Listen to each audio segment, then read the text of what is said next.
Good afternoon. It's Wednesday, the 9th of April 2025, just after 1 o'clock. Welcome to UK Column News. I'm your host, Mike Robinson. Joining me by video link, we have Charles Mallett, Vanessa Beeley, and Sandy Adams. Now, later in the programme, we're going to be covering gene editing, the Middle East, and food security. But we're going to begin with censorship because the news today is that Bitchute, the video sharing platform, has decided to shut down operations in the UK as a result of the Online Safety Act. I'm going to do something I don't normally do. I'm going to read the statement in full because I just want to make it clear in their words why they've done this. So they said that after careful review and ongoing evaluation of the regulatory landscape in the United Kingdom, we regret to inform you that Bitchute will be discontinuing its video sharing service for UK residents. The introduction of the UK Online Safety Act of 2023 has brought about significant changes in the regulatory framework governing content and community interactions. Notably, the Act contains sweeping provisions and onerous corrective measures with respect to content moderation and enforcement. In particular, the broad enforcement powers granted to the Regulator of Communication Services, Ofcom, have raised concerns regarding the open-ended and unpredictable nature of regulatory compliance for our platform. The Bitchute platform has always operated on the principles of freedom of speech, expression and association, and strive to foster an open and inclusive environment for content creators and audiences alike. However, the evolving regulatory pressures, including strict enforcement mechanisms and potential liabilities, have created an operational landscape in which continuing to serve the UK market exposes our company to unacceptable legal and compliance risks. Despite our best efforts to navigate these challenges, the uncertainty surrounding the Online Safety Act's enforcement by Ofcom and its far-reaching implications leaves us no viable alternative but to cease normal operations in the UK. Therefore, effective immediately, Bitchute platform users in the UK will no longer be able to view content produced by any other Bitchute user. Because the OSA's primary concern is that members of the public will view content deemed unsafe. However, we will permit UK Bitchute users to continue to post content. The significant change will be that this UK user-posted content will not be viewable by other UK users, but will be visible to other users outside the UK. Users outside the UK may comment on that content, which the creator will continue to be able to read, delete, block, reply, and flag. Users outside the UK may share UK user-produced content to other users outside of the UK as normal.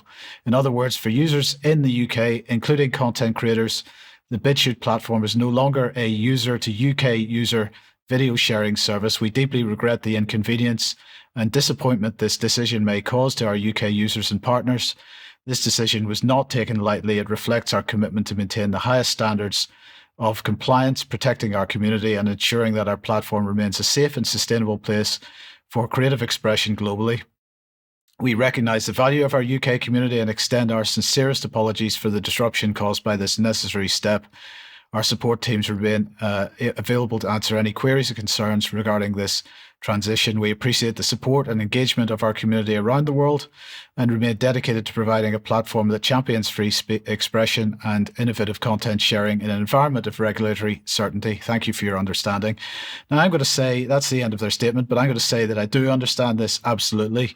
But of course, for UK users, the way to deal with this is to use a VPN, which everyone should be doing by default anyway, because particularly since the requirement under the investigatory powers legislation for internet service providers to collect all the metadata for every website you visit on behalf of the British regime.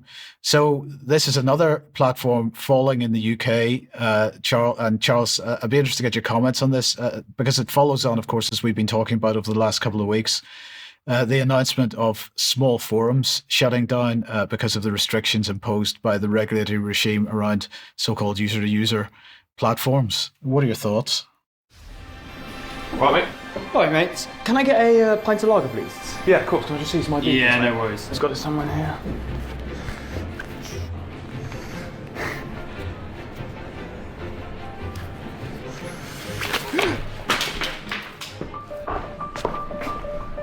Hi, can I have a pint of Christmas cracker, please?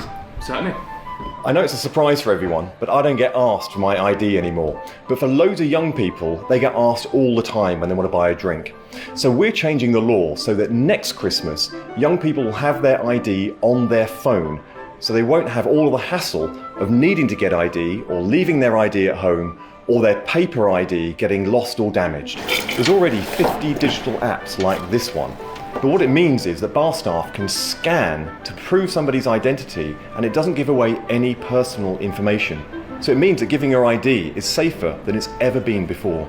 Changes like these are going to create economic growth for our country, which is key to our plan for change. There you are. Great, thanks. You put it on the tab. So this means by next Christmas, buying a pint will be a little bit easier.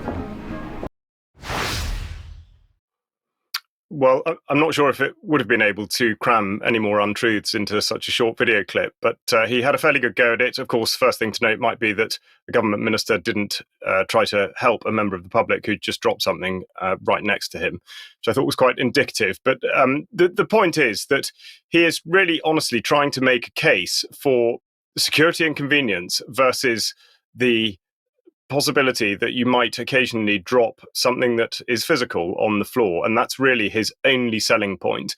But this is the direction that we are to be consistently pushed, and that's why this verification scheme that Companies House is trying to roll out is just yet another trap by which people are going to be ensnared and forced into something that really has absolutely no benefit and plenty of risk. And that's what I want to go on to talk about, because a report has been published by Thales, of all people, the defence business, of course, who stand to gain in this theatre, and they've constructed a report where they say that they're concerned about digital identity storage on mobile telephones. Of course, exactly what Peter Carl's been talking about, but he's suggesting, they're all trying to suggest that because it's digital and there's a biometric security verification, that it therefore is impregnable, which could not really be further from the truth.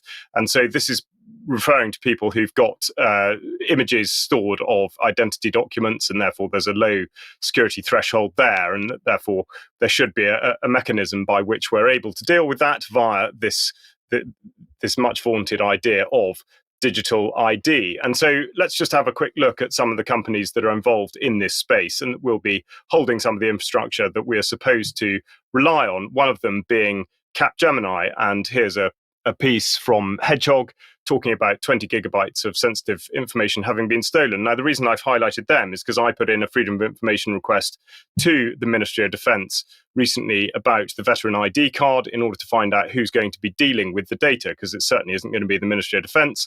And as seen on screen now, it says the main third-party provider of support to the development of the digital card service is a company called Capgemini. So it's a fail for them.